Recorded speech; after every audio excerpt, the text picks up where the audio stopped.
You may remember an NFT project called LinksDao.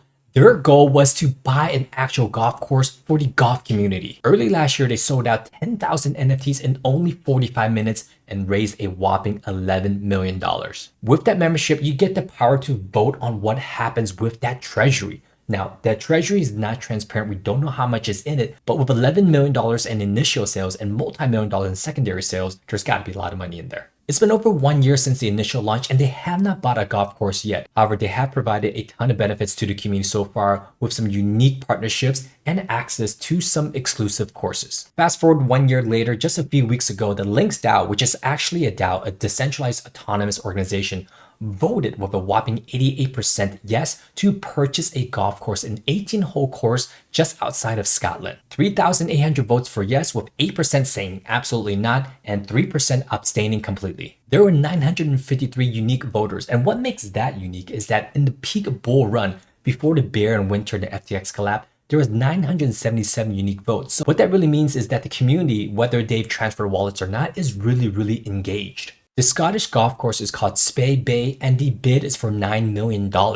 We don't know if LinksDao is going to win this bid or not. But what we do know is that this is just one bid. They are looking to purchase many golf courses throughout the United States also. Dare I say DAOs might be the future of Web3. We have seen DAOs now send someone into the moon. We have seen a DAO purchase an actual soccer club that's actually playing in Europe right now.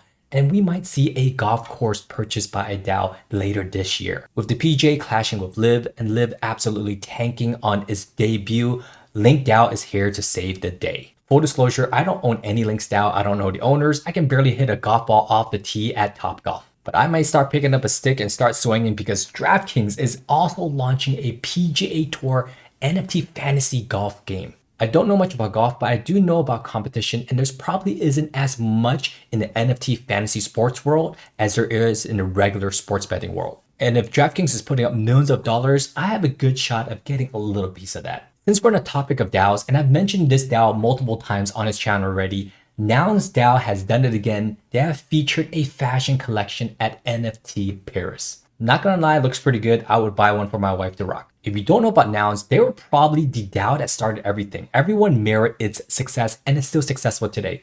Really, you can mint a noun every single day. One gets released per day, and you can see that you could bid on it on a daily basis. And the bid currently today is 27 Ethereum in the winter market. So it costs you like 30, 40,000 for one of these. What's interesting about this is that half of the profits go into a treasury. And this treasury has close to 28,000 Ethereum to date. That's what, $40 million?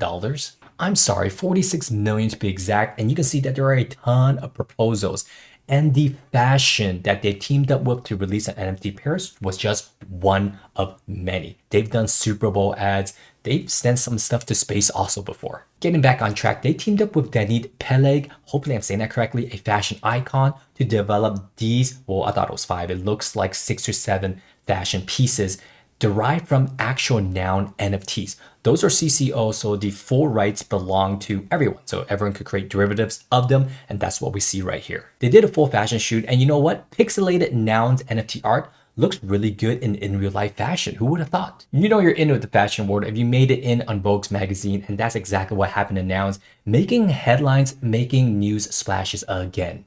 Don't let this dress deceive you. If you zoom in, you can actually see a ton of noun NFT profile pictures. So who said PFPs were not cool and that NFTs are dead? They are in the fashion shows, let me tell you that. In fact, sticking with the theme of fashion, Shiseido just launched over 150 NFTs to celebrate their 150-year anniversary. And these NFTs literally give you thousands of dollars worth of makeup goods. Everyone's leveraging AI generative art, blockchain technology to really benefit their users. Heck, I don't buy makeup and I want one of these. I like Shiseido's slogan here, alive with beauty. Love it. All right, the last note with fashion, and that is Valentino is moving into Web3 in partnership with UNXT. UNXT does only high fashion NFT brand launches. They did something with Dolce & Gabbana where they invited users to an actual fashion show. That must have been a great once in a lifetime experience, and Valentino is looking to do that to bridge digital and physical goods. Well, physical is a new word. It's basically physical and digital. So if you didn't know that, it's called phygital. Now, this was not quite phygital, but it is along the lines of fashion.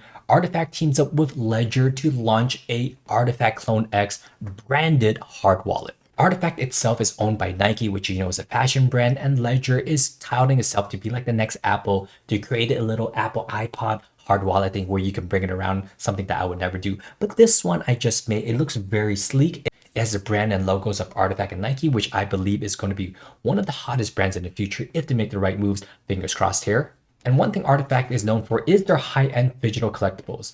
It's high-end because it costs a lot. We don't know if the outsiders view it as high-end, but it is Nike's high-end digital brand. I'll give you one example here. This is Takashi Murakami, one of the legends in real art out there in the real world. He has art installations in Las Vegas when he does pop-ups with LACMA and a lot of museums all across America. So he's an actual real artist that moved over to the digital world. And he teamed up with Nike and CloneX and Artifact to launch their Air Force One collaboration. So this shoe is high-end fashion worth thousands and thousands of dollars. This is what you call digital. And you see this little thing right here, that is going to be an Artifact RFID chip of sorts. It's called an NFC chip, a near field communication chip. So this is going to tie your NFT in with a physical good, hence the word digital. I know I'm getting ahead of myself in here. I'll probably do a whole nother segment on this, so definitely subscribe for that. And lastly, here's a unique spin on digital goods. So Utopia Avatars is a brand new NFT project with a metaverse aspect to it. It's got very notable founders Deepak Chopra, Randy Zuckerberg, and Eva Longoria, and it's raised over $10 million prior to the NFT launch. So they weren't looking for the NFT to fundraise or run their business. In fact, a lot of these founders have businesses already. Now, one similar thread that all these founders has is that they're very philanthropic. So what they want to do is to bring their business over to the NFT metaverse landscape to help people. How, you may ask? This is just one example of many that's going to come down his roadmap. So this is Joaquin Ganga. He's a tattoo artist who has done tattoos for the likes of LeBron James and a lot of different celebrities. He has a shop in LA. He has partnered with Utopia Avatar. I think he's on one of the board, and he's going to deliver 20% of his monthly net income to Utopia's treasury. Now that sounds crazy. Why would a business owner, tide over 20% of his business? And that's because, like I said, all these founders and partners are philanthropic in nature. They want to give back. This is a pretty crazy utility. If you hold one of his NFTs, you are eligible for an annual free tattoo in an LA shop, amongst other benefits. That's pretty crazy. Every year you can get a free tattoo. Now, I don't have any tattoos as you can see here, but I have many friends that do, and it is very addicting. They tell me they spend thousands of dollars for a sleeve there, and they just keep on adding to it. Can you imagine getting free tattoos every single year? If you are an enthusiast for tattoos, then specifically this benefit is for you. Now, this is just one of many to come. This is just one example within Utopia Avatar already. They've already gifted over 5% of their minted funds over to Global Gift Foundation, which translates to about $700,000. Keep an eye on these guys. They don't have a DAO. They might have one in the future, but they already have collaborations out with World of Women Foundation, Deepak Chopra, and Ricky Martin. Yes, Ricky Martin, living La Vida Loca. Most of these names already have businesses, like Deepak Chopra already does a meditation thing. Ricky Martin, I don't know what he does, but he has a lot of music. Just imagine getting a very unique utility for just holding the NFT. That's very, very valuable. I actually made a call on Utopia Avatars on my private Discord. Check out my link down below about many months ago. So if you want to see everything I'm buying and selling in the world of NFTs, then check that out. And that is what I love about NFTs. It's a ton of fun, especially if you buy one within the niche that you like. If you like giving back, there's one. If you like tattoos, there's one. If you like golf, there's one. If you like fashion, there's one of those. There's one for everything. That's why you gotta follow me along, because I give you all the breaking news on NFTs and Web3 with 3 market updates weekly. I'll see you guys on the next one. Peace.